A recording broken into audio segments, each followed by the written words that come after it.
আমরা খুব সহজভাবে আরবি শেখার চেষ্টা করতেছি, ঠিক আছে? আপনারা কথা বলেন। তাহলে এইখানে এই যে মাথা মোটা একটু নিচের দিকে এরকম, এই একের মতো বা ওয়ানের মতো যেটা, এটা হলো আলিফ। এটার নাম হলো আলিফ। এই আলিফটা এই যে আমরা যে এই যে ইংলিশে বলি না এ, এর মতো, এ অক্ষরটা কি আপনারা চেনেন? এই এ মানে এতে আপেল, তাহলে এটা আমরা বলতেছি এ, বলতেছে আপেল। কথা বুঝতেছেন না? এতে আপেল, তাহলে আ হয়ে যেতেছে, তাহলে এটা হলো আয়ের মতো। দেখছেন একদম এই যে স্বরে আ লিখলাম, এইটুকুনকে আপনি বুঝছেন? তাহলে এইটা হলো আলিফ, এই চিহ্নটার নামই আমি লিখলাম না, এটার নাম হলো আলিফ।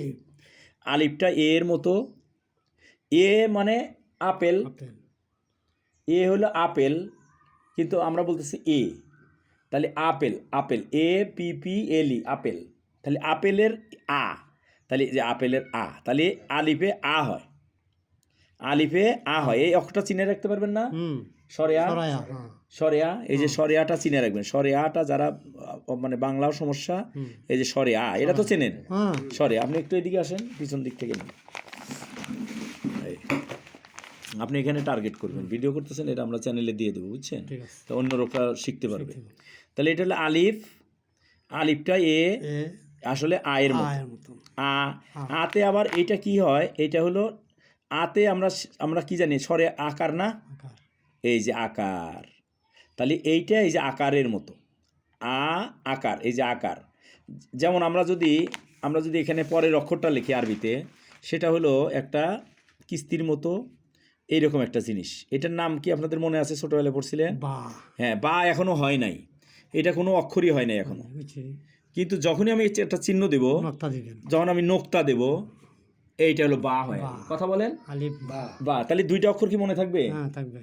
এইটা হলো বা। এই বাটা হলো বা হলো বিয়ের মতো, বিয়ের মতো, এটা বা বি, ব। আর আর যদি বাংলায় নিয়ে আসি এটাকে আমাদের ভাষায়, ব, ব এর মতো, এটা ব অক্ষরের মতো, দেখছেন? এখন যদি আমরা এই ব এর সাথে বতে, এটা ব না, এটা ব, তাহলে আমি যদি এখানে ব লিখি আর যদি এই আকার যোগ করি, যোগ আকার, তাহলে এগুলো বয়াকার বা। এইটুকুন বুঝতে কি কোনো অসুবিধা হয়েছে? এইটুকুন মনে যদি করতে পারেন, তাহলে আমার অনেকটুকু শেখা হয়ে গেল। এই যে বয়াকার বা, তাহলে আমরা যদি এটা আরবিতে কনভার্ট করে ফেলাই, তাহলে বি, এই ব অক্ষরের কাছে ব লিখলাম, এটা ব অক্ষর না, এটা ব।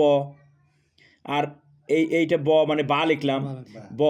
এই ব এর সাথে হ্যাঁ, এটা যুক্ত হয় হলো বাম দিকে, আরবিটা বাম দিকে হয়, তাহলে এর সাথে যোগ দিলাম হলো আকার। আকার মানে এই যে আতে আলিফে আকার, তাহলে আলিফ দিলাম, দেখছেন? এই আলিফটা আমি এখানে কানেক্ট করে দিলাম, তাহলে বা আলিফ, বা, এই যে বা, বা আকার বা আলিফ বা, একই, কোনো পার্থক্য নেই। আবার যদি আমরা ইংলিশেও করি, ইংলিশে যদি করি, এই যে বিতে ব, এই যে বির সাথে এই যে আলিফে আ, তাহলে আকার দিলাম, তাহলে আর সমান দিলে কি হবে? বি এ বা, বা। এখন আমি আর একবার যদি বা নেই, বাবা, বা বা।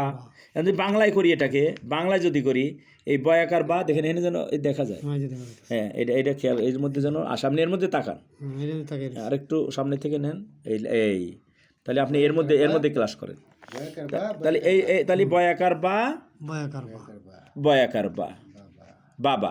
এখন যদি আমি এটা আরবি করি, তাহলে এই যে ব, এই যে ব, এই যে আকার, আবার এই যে বা, আবার ব, এই যে আকার, বাবা।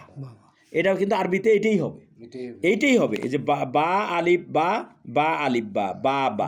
এখন লেখার সময় যে যুক্ত করে না, এটা তো আলাদা একসাথে করে, তখন এই যে ব, এইটার সাথে এই যে আলিফটা, এই যে লম্বা আছে না, এইটার সাথে এই কানেক্ট করে দিল, এই যে বা আলিফ বা, আবার বা, এই আলিফে বা, বা বা। আবার যদি আমরা আলিফ, এই আলিফটা না দিয়ে, আলিফের একটা চিহ্ন আছে, আমরা যদি এইরকম দেই, এই বা, এই আকারের এই যে আকারটা আছে না, আকারে একটা চিহ্ন আছে, এই জবর, এই যে বা জবর বা, এই বাই হয়, এটাও যা এটাও তাই, বুঝতে পারছেন? এটাও বা, এখন এটাও আছে, আবার এর সাথে যদি আবার আলিপও থাকে তখন দুইটা টান হইল, বা মানে লম্বা একটা ছিল বা, এটা হলো বা, মানে দুইটা আকার এসে গেছে, এই একটা আকার, এই একটা আকার। তাহলে বা, আবার যদি আমি বা দেই, এই বা বা বা বা। আবার এইরকমই একটা জিনিস আছে, যেমন তাহলে এটা আলিফ আমরা শিখলাম, এইটা বা শিখলাম, এইটা তা, এটা তা, উপরে দুইটা নোক্তা, দুইটা চিহ্ন। তাহলে তা তয়ের মতো, অথবা ইংরেজিতে টি এর মতো। এই যে টি অক্ষর দেখছেন না, টাটা কোম্পানির টি, এ টায়ের মতো, টা। তাহলে ট এর মতো, ট। তাহলে এইটাকে যদি বাংলা লিখে, এটা হলো ট এর মতো। এই যে ট অক্ষর চিনছেন না, এটা অক্ষরটা ট। এটা অনেক সময় ট বা ত এর মতোও হয়, ট বা তল, তাল, এই তা এর মতো হয়। তাহলে এটা তা দিয়ে ত এর মতো বা ট এর মতো এটা উচ্চারণ করা হয়। তাহলে এই তা যখন যদি আমরা ত দেই বা টা দেই, তাহলে একই রকম কিন্তু আমরা এখানে বানাবো। যেমন এখানে তা দিলাম, এই তা দিয়ে আকার দিলাম, এই ত একার তা, আবার ত একার তা, তা তা। আবার যদি আমরা চিহ্ন আকারে দিই, তাহলে আমরা দেব এই তা, আবার আকারও দিলাম, আবার তা এর উপরে আবার কি দিলাম, চিহ্নও দিলাম, তা, লম্বা হয়ে গেল তা, আবার তা আলিফ জবর তা, তা তা, তা তা। তাহলে আমরা এখন যেটা শিখলাম সেটা হলো এরকম, আমরা এখন অক্ষরগুলো শিখবো। এই অক্ষরগুলো শিখলে আমরা এইভাবে সবগুলো আমরা করতে পারবো। যেমন এই অক্ষরটা মনে থাকবে, অক্ষরটার নাম কি, আলিফ, এটা বা, এটা তা। তাহলে এইটা পরে সা, এটা সা, সা হলো ছ এর মতো, সা হলো সিএইচতে ছ হয়, এই ছ, সা। আর বাংলা হলো সাতার ছ, এই সা, এই সাতার ছ, ছাতা বলতে ছাতা বলে, ছাতা, ছাতা, সা একই, সা সা। তাহলে সায়ের সাথে আলাপ দিলে সা হবে, এই সায়ের সাথে যদি আলাপ দেই সা, সা।